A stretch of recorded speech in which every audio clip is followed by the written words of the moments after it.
도착해서 이제 여행 동안 있었던 일을 예루살렘의 야고보, 예루살렘 교회의 감독, 야고보는 예수님 동생입니다. 예수님 동생이 야고보예요. 야고보와 장로와 여러 형제들 앞에서 내가 유럽 지방에 사는 것을 전했더니 많은 사람들이 회개하고 돌아왔습니다. 또 제가 가는 곳마다 교회가 세워졌습니다. 또 제가 가는 곳마다 표적과 기사가 일어났다고. 그리고 또 나는 우리 예루살렘 교회를 위해서 많은 헌금을 이렇게 모아서 가지고 왔다고 보고했을 때 그 야고보와 장로들과 많은 성도들이 그걸 기쁨으로 서로 나누면서 하나님께 영광을 돌렸다 했습니다. 그런데 지난 시간에 문제가 생겼어요. 무슨 문제가 생겼느냐? 지금 여기 모인 사람은 소수에 불과해. 많은 수만 명이 나오고 있어. 많은 사람들이, 율법의 열성인 자들이, 수많은 사람들이 바울을 반대한다는 거예요. 그래서 이 야고보가 틀림없이 이 바울의 복음주의 신앙, 이걸 반대하기 때문에 소동이 일어날 것이라 걱정하는 거예요, 야고보가. 그래서 바울에게 한 가지를 제안을 합니다. 지금 우리 여기 서원하는 사람, 서원하는 자가 4사람 있으니 당신이 이 4사람을 데리고 가서 성전에 가서 결례 깨끗하게 하는 거예요. 성결케 하는 거예요. 그런 행사를 해라, 행위를 해라. 그런 제사를 드러나는 거예요, 바울에게. 그 드리고 그 비용도 다 당신이 지불하고.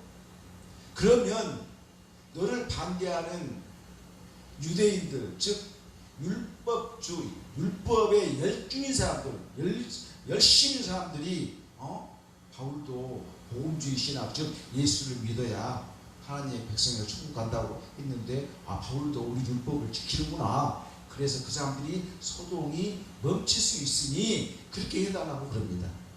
그래서 바울은 자기는 스스로 자유로운 사람이지만은 모든 사람의 종이 됐다 했습니다. 그것은 왜 그러냐?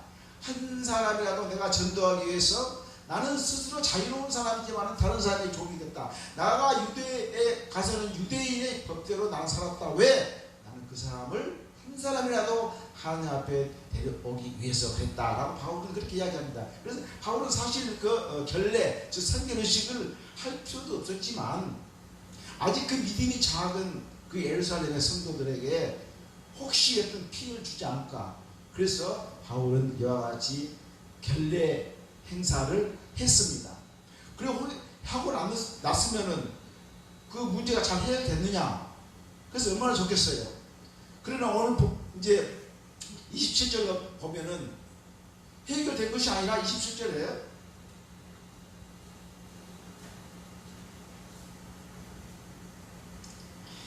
이렇게 나옵니다. 그 이래가 거의 참에 아시아로부터 온 유대인들이 성전에서 바울을 보고 모든 무리를 충동하여 그를 붙들고. 그러니까 이제 그 결례 행사, 즉 성결케 하는 그 행사가 다 끝날 무렵에 아시아로부터 온 유대인들이, 여러분들 이 아시아는 중국도 아니고 우리 한국도 아닌 아시아라는 그 당시에는 이 터키 지방이 아시아인 것입니다. 오늘은 터키 지방이 다 유럽인데 이 당시에는 이 터키 지방까지 그 대륙이 아시아 대륙이었어요. 그러니까 여기서 보면은 그 이제 그 결례의 시간이 다 찼을 무렵에 아시아로부터 온 유대인들이, 아시아라는 것은 에베소를 이야기합니다. 참 그렇게 보니 에베소 사람들은 이런 거 충동질 잘하고 소동을 잘하고 난동하는 그런 기질이 있는 것 같습니다. 데메드리오가 소동을 일으켰지 않습니까? 에베소에서. 왜? 바울이 하나님 말씀 증거하니까 에베소에 있는 사람들이, 아데미시를 믿는 사람들이 다 바울 쪽으로 와버리거든요. 그러니까 자기들 장사를 못하니까 여러 사람들, 유대인들이 합사했겠죠. 여러 사람들 충동해갖고 바울을 잡아 죽이려고 하는 거예요. 그 충동이 당시도 에베소에 있었죠. 근데 오늘 여기서 보니까 또 아시아로부터 온 사람들이라는 것은 이 에베소에서 온 사람들. 이 사람들은 에베소에서 한 번도 모자라서 지금 이 당시에는 오순절이요, 오순절 지키기 위해서 또 그 에베소에서 이 예루살렘까지 왔는데 이 사람들이 또 난동 같이 일으키면서 그 예루살렘에 있는 모든 유대인들을 충동질을 하는 거예요, 충동질. 그래서 참 그 어떤 그 민족성이나 그것들은 참 그 어떻게 바뀌지 않구나. 제가 요새 지금 기분 되게 나쁜 것이 뭐냐면은 우리가 1919년에 3.1운동을 했어요. 지금부터 딱 100년 전이요. 3.1운동이 일어났습니다. 우리나라를 일본으로부터 해방돼야 되겠다는 거예요. 그 3.1운동. 그 3.1운동이 일어나서 36년 동안 일본의 식민지가 됐지 않습니까? 지금이 2019년이요. 지금이 딱 100년 지났어요. 지금 무슨 일이 또 벌어지고 있습니까? 일본이 우리 사는 꼴을 보기 싫다는 거예요. 그래서 자기 나라 물건 우리에게 수출 안 하겠다는 거예요. 우리 수출도 받지도 않겠다는 거예요. 근데 이 수출이라는 것은 막 서로 얽히고 얽혔으면 금융처럼 얽혀 있어요. 그러면서 우리 경제를 죽여버리겠다는 거예요. 그전에는 우리 인권을 죽이고 우리나라를 죽여버렸는데 지금 우리나라를 죽여버리겠다, 일본이. 못 살게 해버리겠다는 거예요. 그것이 100년 후에 또 이 짓이 일어나고 있는 거예요. 마음이 되게 불쾌한 거예요. 지금 세계의 경제라고 하는 것은 다 거미줄이 얽혀져 있어가지고 서로 돕고 하면서 이게 발전하는 거예요. 만약에 중동 지방에서 석유를 우리에게 안 팔아줘봐요. 아무것도 못하잖아. 대신에 자기들은 우리가 만든 물건을 안 사가면 아무것도 못하는 거예요. 자기들도. 그러니까 서로 돕고 가는 일본이 저지하고 있는 거예요. 그 민족성을 못 속이는 거예요. 저렇게. 무섭지도 않는지 모르겠어요. 10년 전인가 원자로 터져갖고 지금 난리 났지 않습니까? 그래서 그 수산물을 수입 안 하고 그러지 않습니까? 하나님이 저거 하나씩 밥도 안 돼. 일본 도쿄 동경 중심에다가 하나님께서 한 번만 지진 한 번만 폭발시켜봐요. 가버리잖아요. 일본은 지진대가 있어요. 지진대가 이렇게 보면은 일본으로 거쳐서 어디로 거쳐서 저렇게 지진하는 그 지진대가 있어요. 이 책에 보면은 그 지리학 책에 보면은 일본은 그 지진대에 들어있어요. 자기들은 지진이 계속 나면서 그렇게 무서운 걸 겪으면서도 일본은 하나님이 들어온지를 몰라. 그래가지고 저지하고 있는 거예요. 우리나라한테 생각해보세요. 큰 나라하고 싸우면 괜찮겠지. 미국하고 중국하고 지금 싸우잖아요. 돈 가지고. 그러니까 큰 나라끼리 싸우면 좋아. 그런데 우리는 자기들보다 그래도 정신이 약하잖아요. 근데 우리 꼴을 보고 싶다는 거예요. 일본이. 우리가 남북통일만 되면요, 우리 학자들이 2050년, 지금부터 30년 후지요. 우리가 남북통일만 되는 가정하에서 앞으로 30년만 지나면 우리가 일본 따라잡는다는 거예요. 따라잡는다고. 그렇지, 불안할 거 아니에요. 또, 자기가 또 자살하는데 우리가 또 자기보다 자살하면 또 안 돼? 이런 마음 가지면 안 돼요. 오늘 여기 보세요. 아시아로부터 이 에베소에서 바울이 3년 동안 하나님의 말씀을 증거했으니까 에베소 사람들은 바울을 다 알아. 그러니까 여기에서 이 에베소 올라온 사람들은 오순절 지금 지키기 위해서 지금 여기 이 예루살렘에 와 있습니다. 그런데 이 사람들이 어떻게 성전에 와가지고 이렇게 바울을 금방 아냐면은 3년 동안 거기서 흥교활동을 했기 때문에 금방 아는 거예요. 또 그 뒤에 29절에도 보면은 드로비모가 나옵니다. 드로비모는 누구냐면 예루살렘에서 헌금을 거뒀던 사람이 이 드로비모입니다. 그러니까는 그 예루살렘 사람들은 지금 바울을 잘 몰라요. 그런데 이 사람들이 바울을 알아봤다고 하는 것은 이와 같이 3년 동안 예루살렘 이걸 훑었어. 예수 믿게 하려고. 그래서 이 사람들이 지금 바울을 안 거예요. 그래서 아시아로부터 유대인들은 이 에베소에서 온 사람들입니다. 이 사람들이 성전에 와서 딱 보니까는 성전에 바울이 있어. 성전에 와서 바울이 있거든. 자, 성전은 어떻게 그 구조가 되어 있냐면은 이 제일 앞부분은 지성소라고 해요. 지성소.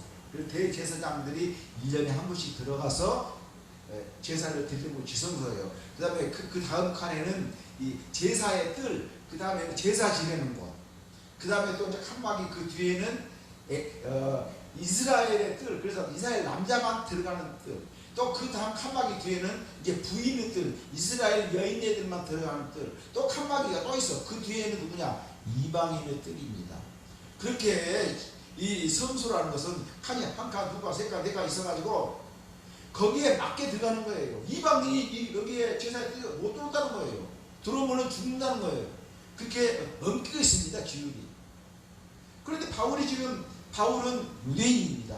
근데 유대인이니까 바울은 아마 이스라엘 뜰에 이스라엘 뜰에 아마 바울은 가 있었을 것이다 라고 하는 것입니다. 자, 그래서 이 에베소서 사람들이 무리를 충동했다.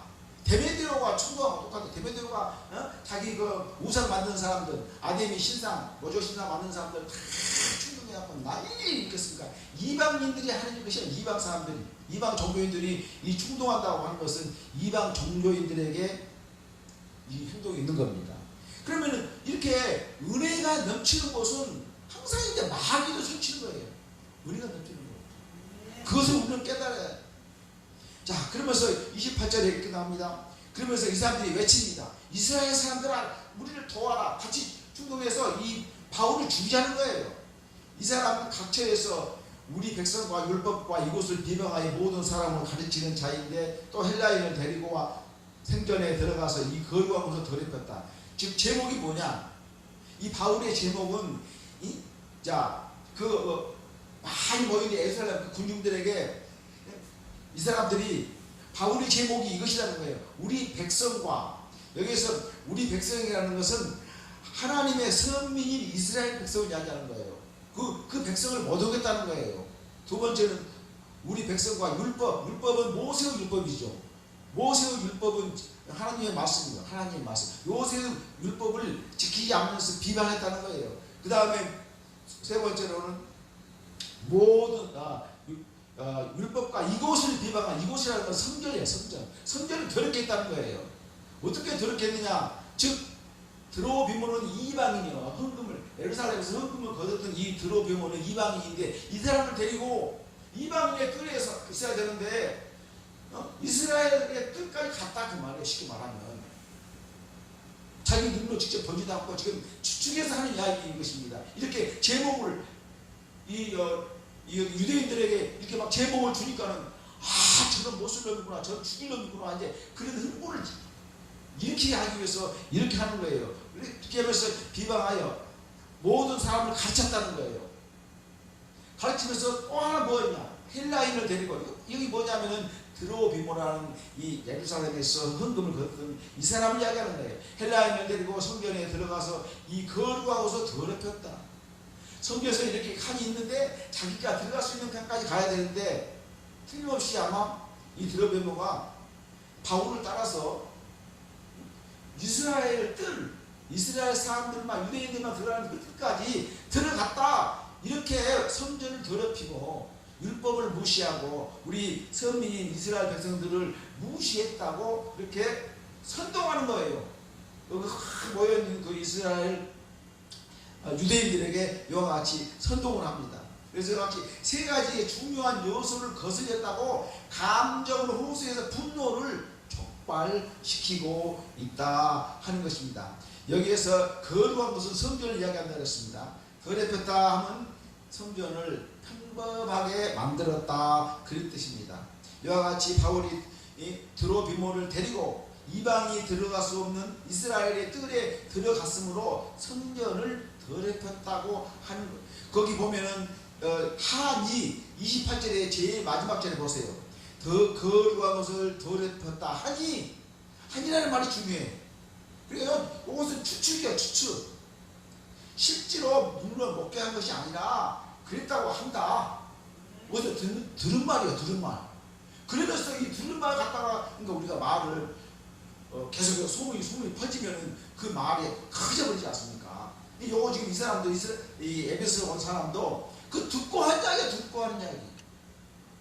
그러면서 29절에 이는 그들이 전에 에베소 사람 드로비모가 바울과 함께 시내에 있음을 보고, 자, 이제 바울이 이 드로비모를 데리고 에베소 시내를 좀 돌아다녔을 거 아닙니까? 상황이 어떤지 또 전도도 했을 거 아닙니까? 그런데 이걸 그 에베소에서 온 유대인들이 보았다는 거예요. 이 바울이 드로비모를 데리고 다니는 것을 보았다는 거예요. 그러니까 틀림없이 바울은 오늘 지금 성전에 있는데 틀림없이 그 이방 사람 드로비모, 이 드로비모가 이방 사람이지만 이 사람도 예수 믿는 사람이에요. 예수 믿는 사람인데 이것은 이제 이방인이니까 성전에 올 때 이방인의 뜰에만 있어야 되는데 바울이 유대인이가 이스라엘 뜰에 왔으니까 틀림없이 데리고 왔을 것이다 그 말이에요 지금. 그러니까 바울하고 이 드로비모하고 시내 돌아다니는 것을 보고 그를 성전에 데리고 간 줄로 생각하밀러라. 생각했다는 거예요. 생각.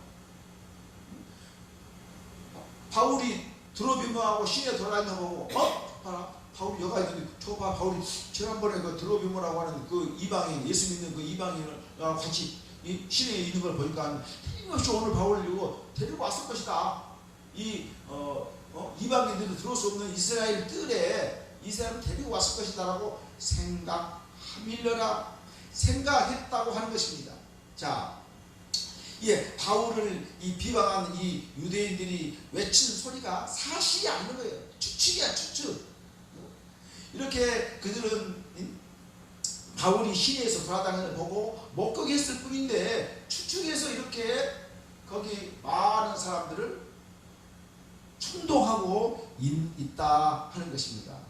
그러면서 이제 29절 말씀은 29절에 이제 이는 그들이 전에 에베소 사람들 드로비모가 이와 같이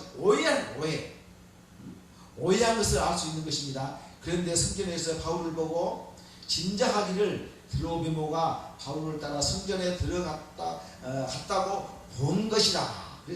그래서 바울에 대한 적대감을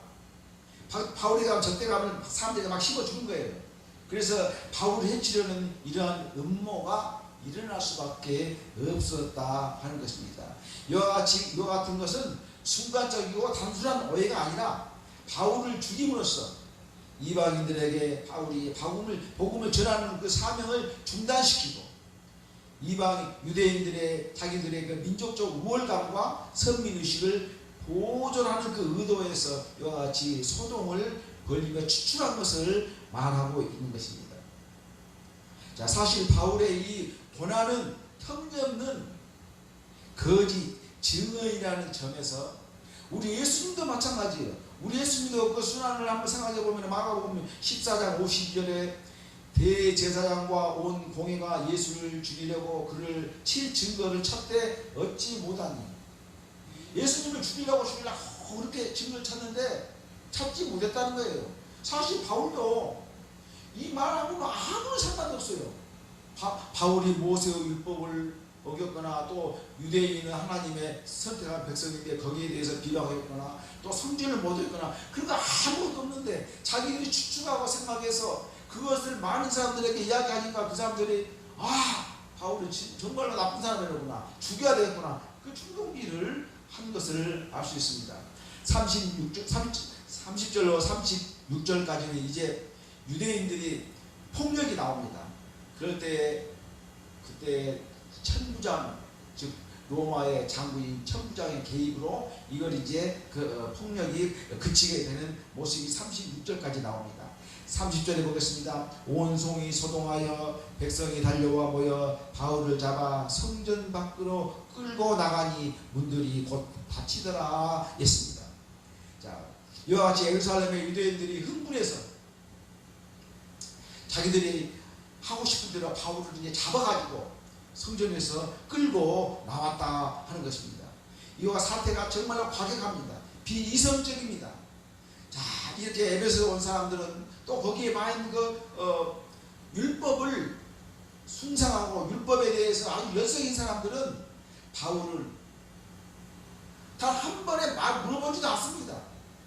단 한 번에 바울에게 자기 변론을 할 수 있는 그러한 허용을 해주지 않고 바울을 성전으로 끌고 나간다는 거예요. 여기서 끌고 나간다는 것은 계속적으로 바울을 잡고 끌고 나간다는 그런 것입니다. 자, 그러면 왜 이렇게 성전 밖으로 끌고 나갔을까? 바울을 성전 밖으로 끌고 나온 이유는 뭐냐? 성전에서 만일에 그 분노와 군인들이 성전에서 바울을 죽이면은, 살해해버리면은 성전이 쉽게 말하면 더러워진다는 거예요. 더러워진다는 거. 자기들은 하나님 말씀대로 율법대로 잘 살고 있는데, 하나님 뜻대로 살고 있는데, 이렇게 자부하고 있는데 이렇게 성전에서 살인사건이 일어난다고 하는 건 성전을 더럽게 한다는, 그래서 성전을 빨리 끌어낸 거예요. 그래서 문을 다 닫아버리는 것은 더 바울이 들어가지 못하게 하는 거예요. 성전에는 이 성전 제사의 뜰에는 뭐가 있냐 하면은 이런 것이 있습니다. 제단에 뿔이 있어, 뿔. 근데 그 뿔이 가장 성경에서 중요한 부분인데 거기 가서 그 뿔을 딱 잡고 있으면은 그 사람에 대해서 더 이상 구타나 죽임을 못한다는 거예요. 그렇게 믿었어요, 이 사람들이. 그래서 문 열어놓고 바울이 빨리 뒤에 돌아가서 그 성전에 그 제사에 끌어가서 그 뿔을 잡으면 바울을 끌어다가 죽일 수 없으니까 그거 잡고 있으면 어디 할 수 없다는 거예요. 그렇게 믿어왔어요, 그 사람들이. 그래서 열왕기상 1장 50절에 봐도 아도니아도 솔로몬을 두려워하여 일어나 가서 제단 뿔을 잡으니 이 말이 나옵니다.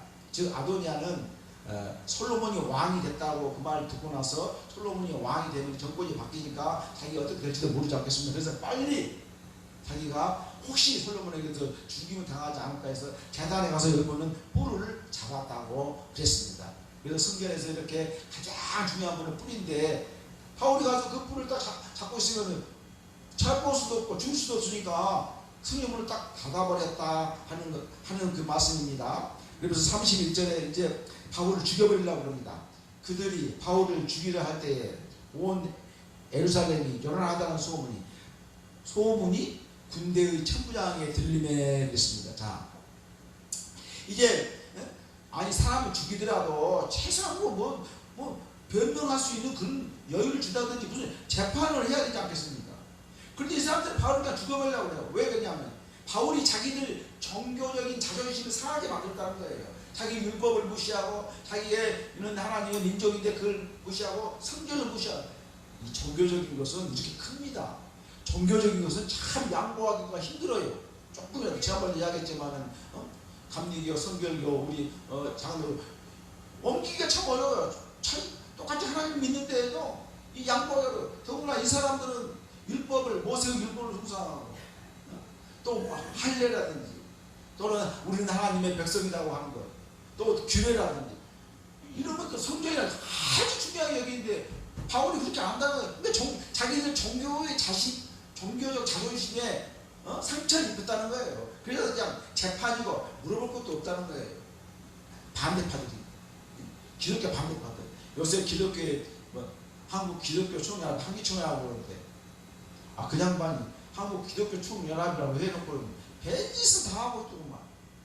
그래서 지금 우리나라에서 지금 우리 기독교계에서 그 일을 미단시하고 있는데 거기서 그냥 별짓을 다 하고 있어요. 심지어는 어디 전라북도를 뛰어다가 어디 경상북도 어디다가 합쳐을 해야 된다나 그래서 쓸데없는 소리를 해서 그러면 전라북도 사람들은 자존심이 얼마나 상하겠어요.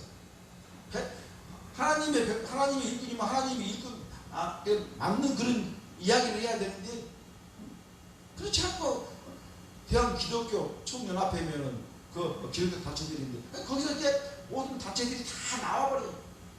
다 나와버려요. 그리고 자기가 대통령 나오고 자기가 정치하려면은 목사 그만두고 교회 그만두고 나 정치해야 되지 않습니까? 그런 것도 이렇게 이 군인들도 바울이 하는 거 복음주의 신학이죠. 바울이 예수 믿어야 천국 가고 예수 믿어야 구원받고 복음주의. 너희들이 아무리 율법을 믿어봐야 율법을 지켜봐야 율법 못 지켜. 율법 지켜가지고 어떻게 천국 가? 지켜서 천국 갔으면 다 지키지. 너희들이 하는 건 다 할 것이요. 그래서 신약시대 예수님이 오셨어. 율법을 못 지켜서 다 천국을 못 가니까 예수님이 오셔서 예수 믿음으로 예수의 피로 천국 갈 수 있다는 것이 바울의 복음주의라는 거예요. 이거하고 안 맞는 거예요. 자기들하고 유대인들하고. 그러니까는 자기들 종교적 자존심을 상하게 만들었다는 거예요. 그러면서 또 하나는 뭐냐, 이렇게 막 헛소리 추측된 거 이야기하니까 군인들이 막 옳다고 막 하는 거예요.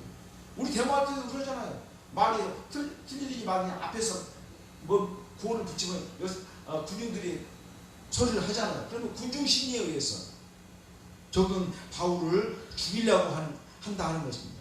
그러니까 이렇게 바울을 죽인다고 하는 그 소문이 군대 천부장에 들리네. 여기 군대 천부장은 누구냐면은 그 당시에 로마가 세계를 지배했다 했지 않습니까? 그래서 지금 이 예루살렘도 유대 땅도 로마의 식민지야, 식민지.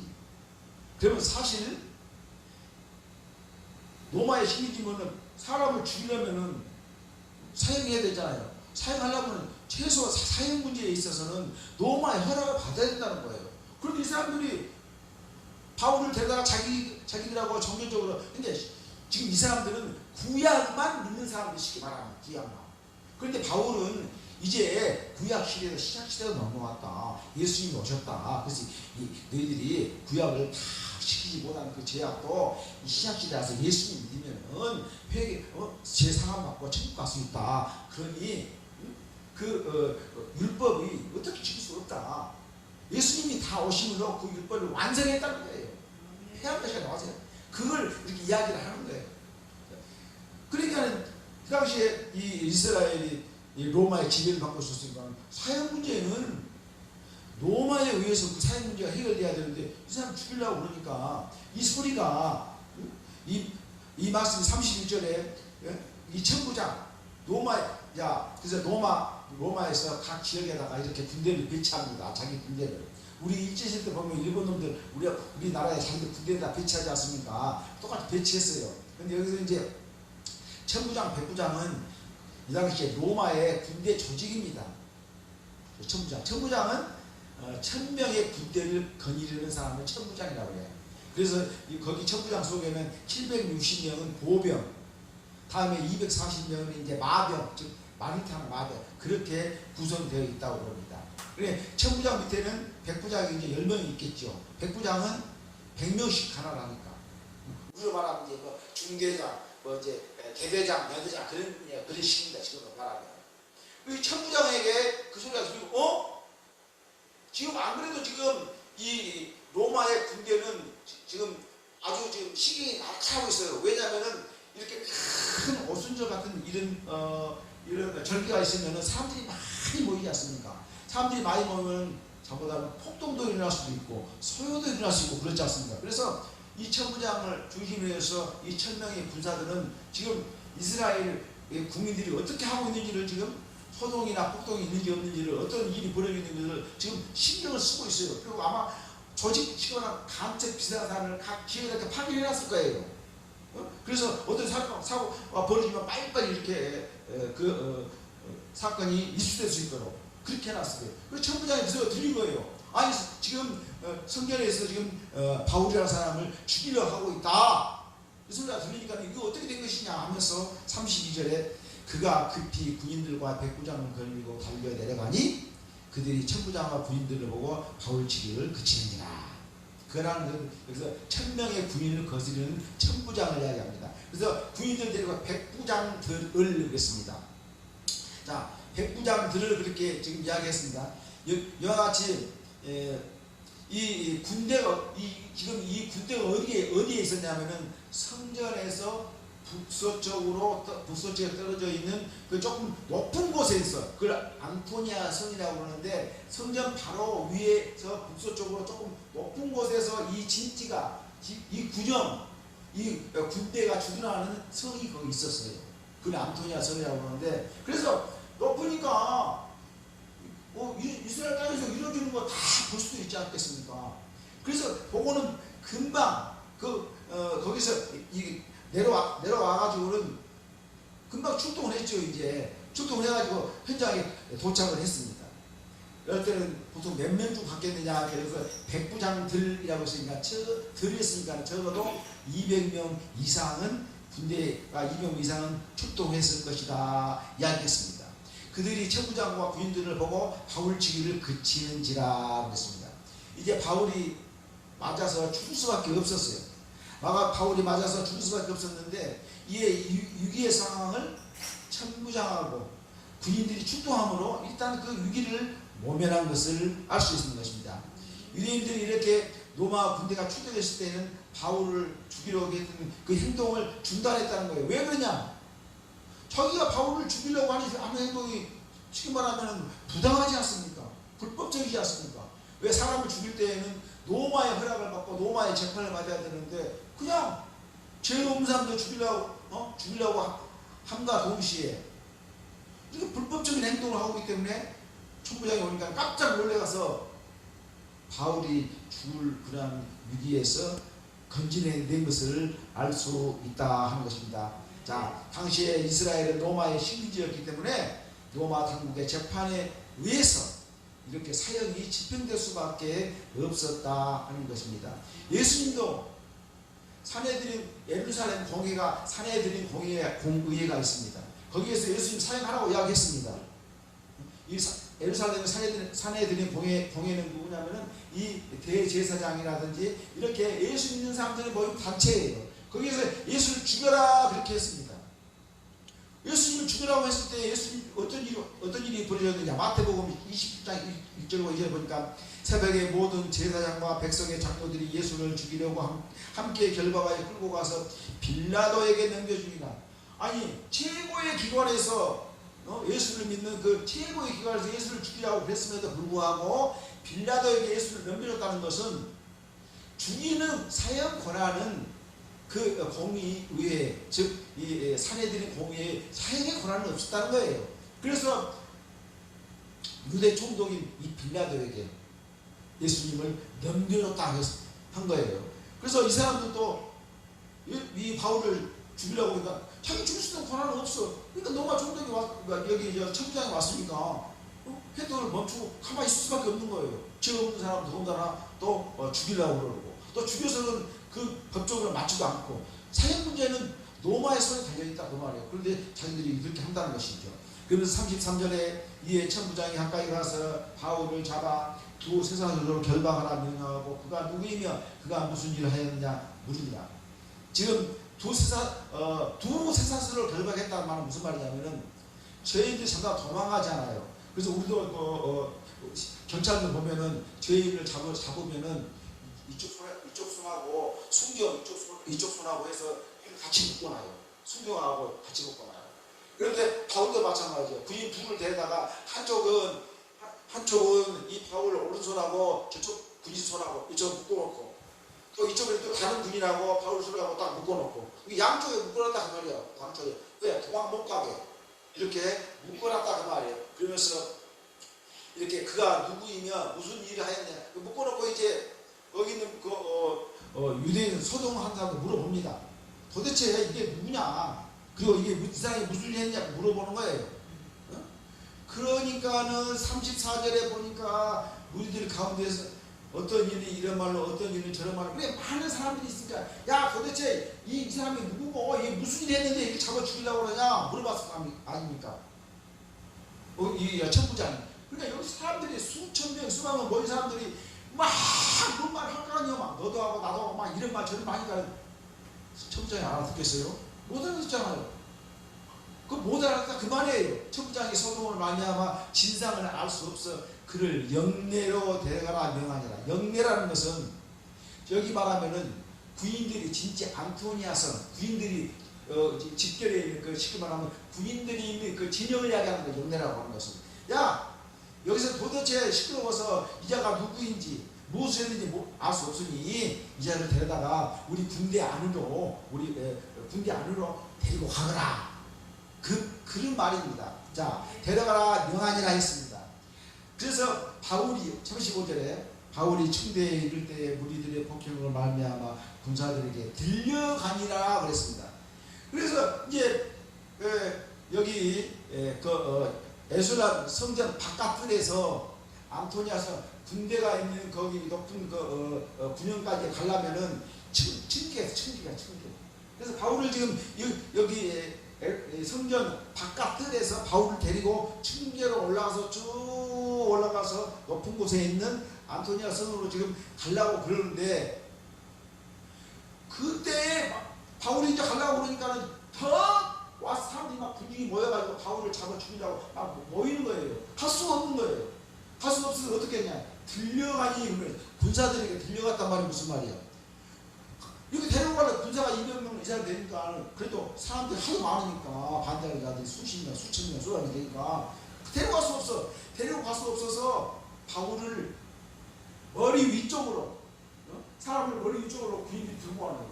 밑에 하도 많이 써갖고 이렇게 머리 위쪽으로 바울을 들고 갔다 하는 것을 여기 말씀하고 있는 것입니다. 자, 이와 같이 우리는 유대인들은 우리 이거 생각 안 합니까? 지금 이 유대인들이 바울을 잡아 죽이는 것이 하나님께 열심을 보였다 하는 것을 지금 말하고 있습니다. 그런데 바울이 옛날에 어땠어요? 예수님 알기 전에 바울이 이기했지 않습니까? 사울 때 예수 믿는 사람 다 잡아다 죽이고 감옥에 가두고 돌아다니면서 예수 믿는 사람 다 갖다가 감옥에 잡아 넣었어요. 바울이. 그러면 그것이 하나님에게 정말로 하나님을 위해서 열심인 줄 알았어. 바울이. 그런데 또 예수 믿는 사람 잡으러 가다가 다니엘 도단에서 거꾸로 져서 예수님 만나고 나서 그때부터 바울의 삶이 바뀌지 않습니까?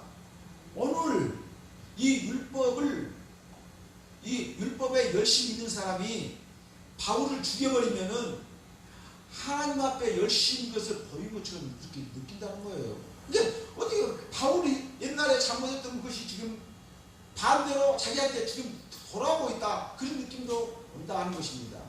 이와 같이 바울을 붙들고 소동을 일으킨 이유는 이스라엘 선민 백성을 바울이 무시했다고, 또 율법을 무시하고 성전을 비방했다고, 이 가르쳤다고, 또 헬라인을 데리고 성전에 들어갔다, 그런 것들입니다. 그래서 율법이나 성전에 대해서 이렇게 신성해하는 유대인들은 바울을 성전 밖으로 끌어내서 이제 바울을 문을 닫아버렸습니다. 다시 못 들어오게 하고, 사람을 죽일 수 없기 때문에 성전 안에서는 이렇게 바울을 죽이려고 난동을 부리고 있을 때에 천부장에 나타나서 수많은 바울이 모면한 것을 알 수 있습니다. 오늘 하나님의 말씀의 내용은 바울이 박해받은 내용입니다. 바울이 박해받은 내용은 사도행전 오늘 21장 11절에 보니까 아가보가 바울의 허리띠를 갖다가 자기 손과 발을 묶으면서, 당신 예루살렘에 가면 이렇게 손과 발이 묶여서 당신 감옥에 들어갈 것이다. 그 애언의 성취가 바로 오늘 이 말씀입니다. 그대로 성취되는 거예요. 지금 이 말씀이 앞에 있는 말씀입니다. 그래서 성경 말씀은 이와 같이 그 앞에서 아가보가 이렇게 말했는데 그 후로 시간이 얼마나 많이 지났을 거 아닙니까?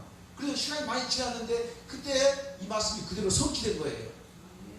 이와 같이 우리 성경 말씀 우리는 참 믿기가 어렵지만 우리 믿는 것이 우리의 성도들이 할 일이라는 거예요. 그래서 작은 것이라도 우리는 꼭 믿어야 돼. 자, 바울이 하나님 일을 하는데 이렇게 박해의 연속입니다. 박해만 받고 있습니다. 자, 이렇게 박해만 받는 것은 우리는 예수님의 순환 때도 볼 수 있습니다. 누가복음 23장 18절에 보니까 무리가 일제히 소리를 질러 이르되 이 사람을 없이 하고 바라바를 우리에게 놓아 주소서. 예수님도 박해입니다. 그 전 볼까요? 그 전에 구약시대 한번 봅시다. 구약시대를 보면 더 거슬러 올라가면은 그들의 조상 또한 하나님을 보내신 애언자들을 죽였는데 누가복음 11장 47절에 너희는 선지자들의 무덤을 만드는도다. 그들을 죽인 자도 너희 조상들이로다. 이렇게 예수님을 핍박하고, 또는 그 후로 올라가도 구약시대 봐도 애언자들 선지자들이 이 많은 사람들에게 죽임을 당한 것을 알 수 있다는 거예요. 자, 바울이 하나님을 하는데 오늘 박해를 받고 있다. 그래서 바울은 선지자들, 즉 예수님이 받은 박해나 선지자들이 받은 박해나 사도들이 받은 그 박해를 받고 있습니다. 그럼 이 박해가 복일까요? 복이 아닐까요? 바울이 이 박해를 받고 있는데, 이 핍박을 받고 있는데, 죽임을 당할 처지에 왔는데 이것이 복일까? 복이 아닐까? 예수님이 순환받았어요. 예수님이 돌아가셨어요. 또 애언자라든지 많은 선지자들이 죽었어요. 하나님이 일하다가. 그럼 그것이 복입니까? 악입니까? 그것이 복인 거예요. 오늘 바울은 이것이 박해의 복이라고 그래. 우리는 좋은 것만 복인 줄 알죠. 쓴 것이 악이라고 그랬지 않습니까? 오늘 바울은 이 박해가 바울에게 유체적으로는 좀 아픔이 되지만은 이 박해를 통해서 바울에게 많은 축복이 내려진다고 하는 것입니다. 우리 신앙생활도 마찬가지예요. 신앙생활 할 때 어떤 박해가 온다고 그래서, 아픔이 온다고 그래서, 그걸 왜 우리 주님은 나를 이렇게 사랑하지 않을까? 그렇게 생각하지 말라는 거예요. 네? 그걸 통해서 우리는 복이 우리에게 온다는 거. 이제 바울은 나중에 계속해서 여기 갇혀서 감옥에 들어간 다음에 바울은 재판을 받기 위해서 자기가 가고 싶어하는 노마로 가게 되는 거예요. 그러니 이게 박해가 아닌 거 아니겠습니까? 자기 하고 싶은 일을 하게 되지 않습니까? 박해를 통해서. 그래서 우리는 정말로 신앙생활할 때 힘든 거 있다더라도 힘든 걸 잘 참고, 그것이 이 박해가 이것이 나한테 복이다, 나는 이것을 통해서 나한테 하나님께서 많은 복을 믿음의 자세로 신앙생활 하시기 바랍니다. 기도드립니다. 우리 김민숙 집사님 위해서 우리가 끈질기게 기도합시다. 잠시 동안 우리 김민숙 집사님 위해서 기도 한번 하고 제가 또 기도하겠습니다. 우리 주여 일창하시고 기도하겠습니다. 주여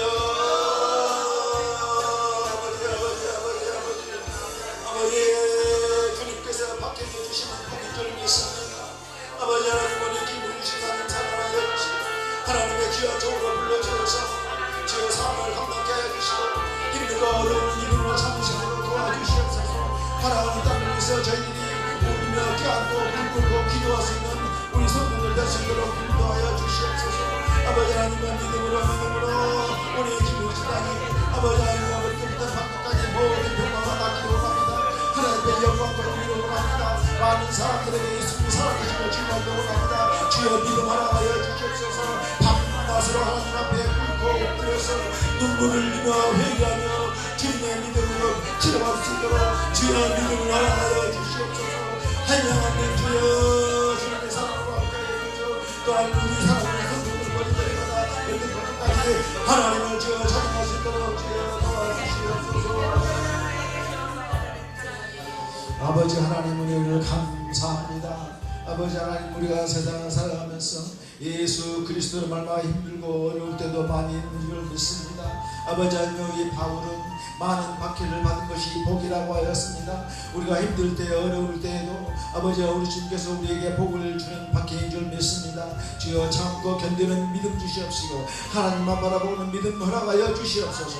우리 은혜교회 성도들 머리끝부터 발끝까지 모든 병이 떠나게 도와주시옵시고 가정의 모든 예수님의 이름으로 화평케 도와주시옵시고 아버지 가정의 모든 축복이 되기를 원합니다. 사탄마귀 오늘 틈타지 말게 하여 주시옵시고 모든 힘들고 어려운 박해가 아버지요 축복으로 변할 수 있도록 주님 도와주시옵소서.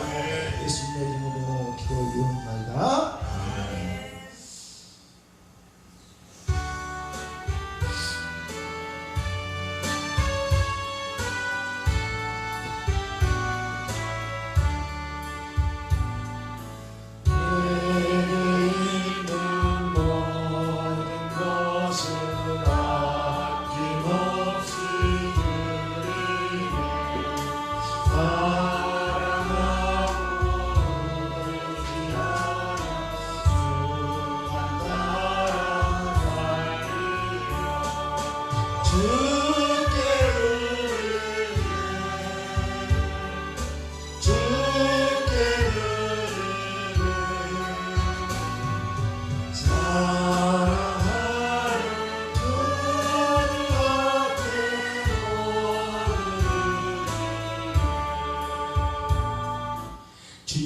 감사합니다. 이유열 목사님 감사 금 드렸습니다. 다음에 11조 주님 감사합니다. 우리 김생희 목사님 드렸습니다. 이제 우리 주보에 보면은 주일연금 이름이 빠졌습니다. 다 주일연금 잘 하시니까 주일연금은 여기다가 안 올리겠습니다. 그래서 어떻게 이름 없냐 하시지 말고 주일연금은 다 잘 하시니까 주일연금은 뺀 걸로 그렇게 알고 계시기 바랍니다. 지금 우리 저 유치원 실장님이 마이크 사다 줬는데 한 번도 사용 안 해가지고 어떻게 된 게 한 번도 사용 안 했어요. 일단 미안하네. 유치원 실장님이 마이크 50만원짜리 마이크 사다 줬는데 한 번도 사용 안 했어요. 실장님 만나게 되면 감사하다고 말씀을 전하시기 바랍니다. 우리 교회 나오지도 않는데 이렇게 큰 돈을 들여서 이렇게 해주셔서 아주 감사하게 생각합니다. 오늘 오후에는 변대희 목사님 이렇게 오셔서 예배 드십니다. 다음 주 아침에는 금식합니다. 이제 여덟 번째 아침 금식이에요. 그러니까 아마 3일 가까이 됩니다. 꼭 다음 주 아침 금식하시기 하나씩 하고 오시기 바라고, 오늘은 아래 식당에서 점심을 먹고 더워서 지금 다음 주로 아마 집사람 더우니까 뭘 사서 먹을까 그렇게 생각하고 있습니다. 그렇게 아시고 빨리빨리 우리 교회가 좀 커져서 성도들이 좀 같이 했으면 좋겠는데 또 아직은 힘드니까 안 되니까 그렇게 하시기 바랍니다.